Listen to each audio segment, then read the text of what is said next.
तो हम लोग का टॉपिक है वह है वायरस।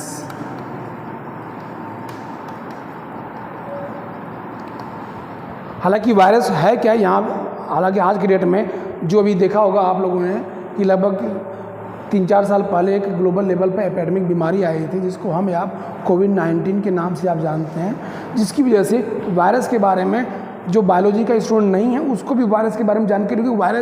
वायरस या जो प्रॉब्लम आपको होती है, लेकिन वायरस है क्या उसको थोड़ा सा हम लोग क्लियर करते भी हैं। एक साइंटिस्ट थे जिनका नाम था इवानोवस्की ने सबसे पहली बार आपको बेसिकली वायरस की डिस्कवरी की हुई भी है।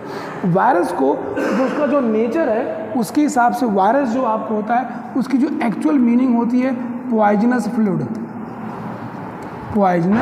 फ्लूइड। इसका मतलब ये होता भी है कि वायरस जहाँ भी होगा वहाँ की चीज़ों को डैमेज करेगा, बर्बाद करेगा। आप लोगों ने एक मूवी देखी होगी 3 इडियट, उस 3 इडियट मूवी में देखा होगा कि उसमें जो इंजीनियरिंग करने वाले जो बच्चे होते हैं वो भी अपने टीचर को वायरस बुलाते भी हैं। वायरस का मतलब दुनिया में कोई भी वो चीज़ जिसके होने से या जिसके न होने से अगर आप मेंटली फिजिकली परेशान हो जाते हो या डैमेज हो जाते हो उसको आप वायरस बोल सकते हैं किसी भी, या जो भी कोई आपको तकलीफ दे रहा हो वो सब वायरस ही की कैटेगरी में ही आपको आता है केस में। क्यों? क्योंकि वायरस का मतलब ये होता है कि जहाँ वायरस होगा वहाँ की चीज़ों को डैमेज करेगा केस में है। इसलिए वायरस का नाम वायरस रखा गया अकॉर्डिंग टू इवानोवस्की, इसलिए उसकी एक्चुअल मीनिंग पॉइजनस फ्लूइड से लिया गया भी है। दूसरी चीज़, जब वायरस सबसे पहली बार दुनिया में आया तो एक डिजीज़ थी, उस डिजीज़ का नाम था TMV। नाम सुना होगा आप लोगों ने, टोबैको मोज़ेक वायरस, तंबाकू में ये आपको देखा गया था सबसे पहला बार। इसलिए कहा गया सबसे पहली बार वायरस को टोबैको में, तंबाकू में आपको नोटिस किया गया था। आपको जानकारी होनी चाहिए कि वायरस जो आपको होता है इतना छोटा है कि इसको आप सिंपल माइक्रोस्कोप से भी नहीं देख सकते भी हैं। इसको देखने के लिए इलेक्ट्रॉन माइक्रोस्कोप चाहिए। इसीलिए वायरस को हम या आप सब माइक्रोस्कोपिक ऑर्गेनिज्म के नाम से आप इंडिकेट करते हैं। इसको सिंपल माइक्रोस्कोप से आप नहीं देख सकते, इसको देखने के लिए आपको इलेक्ट्रॉन माइक्रोस्कोप का रिक्वायरमेंट आपको होता भी है। वायरस जो आपको होता भी है इसके अंदर जो न्यूक्लिक एसिड जो आपको होगा, न्यूक्लिक एसिड आपको जो होगा DNA या RNA में से कोई एक ही होगा, दोनों नहीं होगा। इससे भी क्वेश्चन बहुत पूछे जाते भी हैं। अधिकतर जो भी स्टूडेंट होते हैं क्लियर नहीं कर पाते हैं, दोनों को क्लिक करके आते हैं।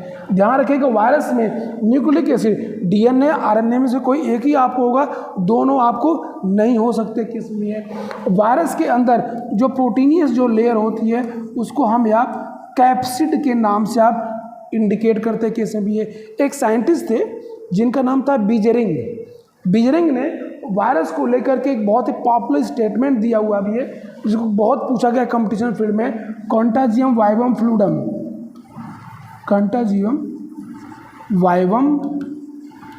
फ्लूडम। इसका मतलब यही होता भी है कि जहाँ जहाँ वायरस होगा वहाँ की चीज़ों को बहुत बेरहमी के साथ वो डैमेज करेगा केस में। देखा भी होगा हमारे समाज में भी कुछ ऐसे लोग होते हैं वो जहाँ जहाँ जाते हैं वहाँ की चीज़ों को डैमेज करते हैं, उनको भी आप वायरस बोल सकते हैं किस में भी है। वो सभी चीज़ बीजरिंग के अकॉर्डिंग इसी स्टेटमेंट को पूरी तरह से फुलफिल करते हैं किस में भी है। अब वायरस जो आपको होता है, अधिकतर जो वायरस का जो सेंस हम लोग डिजीज़ से लेते भी हैं। क्यों? रोग फैला ही रहा है किस में भी है। अधिकतर जो वायरल जो डिजीज़ आपको होती भी है उस वायरल डिजीज़ में जब भी मौसम चेंज होने वाला होता है अधिकतर तभी ही वायरस से रिलेटेड डिजीज़ होने के चांसेस होते हैं।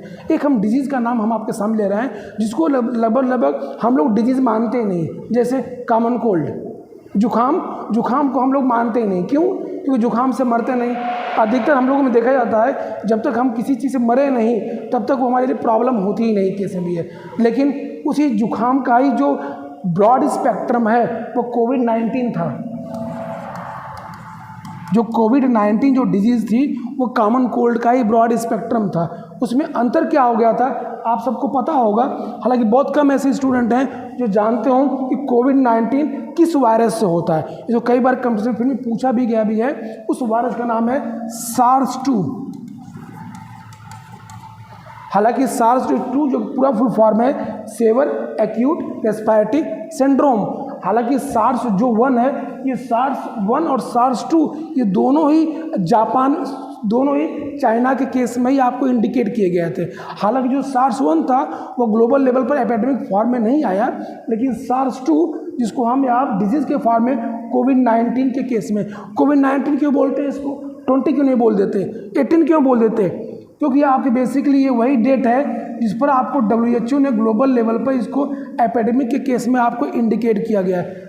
आपको कोविड का सेंस क्या होता है, उसकी मॉर्फोलॉजी से कोरोना, जो कोरोना नाम लिया गया भी है। अगर आप लोगों ने धतूरा का देखा होगा तो उसमें देखा होगा इस तरह का स्ट्रक्चर दिखाई देता है, इस तरह का स्ट्रक्चर होता है। इसीलिए ये जो दिया है ये को से कोरोना है, VI से जो देखेंगे वायरस है, और D से डिजीज़ है, और 19 जो पड़ा हुआ है 2019 आपको बेसिकली रखिएगा। WHO ने इसके हिसाब से इसका पूरा रोग का नाम ही रख दिया कोविड-19। हालांकि बहुत ही पॉपुलर क्वेश्चन है। कुछ और डिजीज़ हम आपके सामने रख रहे हैं वायरस से रिलेटेड। एक डिजीज़ जो कि आज की डेट में लगभग उस डिजीज़ में डायरेक्ट या इनडायरेक्ट चाहता तो कोई नहीं है, लेकिन हो जाता है, जैसे एड्स। एड्स जो डिजीज इसका पूरा फुल फॉर्म है जो आपको है एक्वायर्ड एमिनो डिफिशियंसी सिंड्रोम, जिससे ये होता है उसका नाम HIV है। ह्यूमन एमिनो वायरस के नाम से आप इसको इंडिकेट करते भी हैं। सबसे पहली बार जो एड्स का जो पेशेंट आपको देखा गया था वो साउथ अफ्रीका में देखा गया था। हालांकि जितने भी इस तरह की जो सेक्सुअल या STD डिजीज जिसको बोलते हैं सेक्सुअल ट्रांसमिटेड डिजीज, ये अधिकतर आपको बेसिकली अफ्रीका में ही देखने को मिलता है। रीजन क्योंकि अधिकतर अफ्रीका में इंसान और जानवरों में आपको सेक्सुअल इंटरकोर्स जैसी जो कंडीशन होती है उसमें थोड़ा डिवीजन करने में लोगों को प्रॉब्लम आपको होती है। इसीलिए आपको जो एड्स जो सबसे पहली बार जो देखा गया था उस वायरस का नाम था SIV। ये बंदर से इंसान में जब आया तो हो गया HIV। पहला ये वायरस जो था SIV था, सिमियन एमिनो वायरस, ये बंदर में था। और उस बंदर में जो ये वायरस था उस बंदर का नाम था ग्रीन अफ्रीकन मंकी। ये और उस बंदर से आपको जब इंसान में आया तो हो गया HIV। और सबसे अच्छी बात है कि साउथ अफ्रीका से अमेरिका गया, अमेरिका से भारत में चेन्नई में आया, और चेन्नई में आने के बाद वो भारत के अलग अलग रीजनल क्षेत्रों में ये अलग अलग तरीके से आपको डिस्ट्रीब्यूट आपको हो गया कैसे भी है। और जब ये वायरस हमारी बॉडी के अंदर इंटर करता भी है तो आपको अलग अलग तरह की प्रॉब्लम को इंडिकेट करता भी है। जैसे हमारी बॉडी के अंतर्गत ही हमारा जो इम्यून सिस्टम आपको होता भी है उस इम्यून सिस्टम में को डैमेज करता है। उस इम्यून सिस्टम में भी हेल्पर जो T सेल होती है, हेल्पर T सेल, उसको ये डैमेज करता है ये। और आपको पता होगा एड्स को आइडेंटिफाई करने के लिए एक बहुत ही कॉमन टेस्ट होता है जिसको हम यहाँ इलाइसा टेस्ट के नाम से आप जानते भी हैं। इसका पूरा फुल फॉर्म एंजाइम लिंक्ड एमिनोसॉर्बेंट ऐसे के नाम से होता भी है। और इस एलाइसा टेस्ट में अब देखिए अगला जो क्वेश्चन है वो नीट में पूछा गया है। इस एलाइसा टेस्ट में करते क्या है, इसमें एक स्पेसिफिक एंजाइम है, उस एंजाइम का नाम है एल्कालाइन फॉस्फेटेज। इस एंजाइम को इस एलाइसा टेस्ट के अंदर नोटिस करते हैं और एंजाइम का नाम नीट के एग्जाम में पूछा गया भी है। और एलाइसा टेस्ट को कंफर्म करने के लिए एक दूसरा टेस्ट होता है जिसको हम यहाँ वेस्टर्न ब्लॉट टेस्ट के नाम से हम लोग इंडिकेट करते हैं केस में। तो यहाँ पर हालांकि हम बात कर रहे हैं वायरस की, उसमें कुछ कॉमन डिजीज़ के बारे में हमने आपके सामने इंडिकेट करके रखा हुआ है। हमने शुरू में आपसे कहा था कि कॉमन कोल्ड में और जो कोविड-19 में अंतर क्या होता है। जो कॉमन कोल्ड का जो वायरस आपको होता है वो सिर्फ हमारे नेजल कैविटी तक, मतलब दोनों नाकों के बीच तक ही होता है, उसके आगे तक की ये कैपेसिटी नहीं होती है। और लगभग इसमें देखा जाता भी है, आपको ये जानकारी होगी कि वायरस जो होता है वो कनेक्टिव लिंक है लिविंग और नॉन लिविंग के बीच में। अगर उसको लिविंग बीइंग का इन्वायरमेंट नहीं मिला तो ये मरता नहीं है, ये अपने आप को इनएक्टिवेट कर लेता है और वो वेट करता है जैसे भी कोई लिविंग बीइंग आए। अगर वो यूनिसेलुलर होगा यूनिसेलुलर की तरह, अगर वो मल्टीसेलुलर हुआ तो मल्टीसेलुलर की तरह वायरस आपको बिहेव करने लगेगा। नॉर्मली देखा जाता भी है जितने प्लांट वायरस होते हैं उनके पास न्यूक्लिक एसिड जो RNA होता है, जितने एनिमल वायरस आपको होते भी हैं उनके अंतर्गत जो न्यूक्लिक एसिड होता है वो DNA की प्रॉपर्टी आपको देखी जाती है कैसे भी है।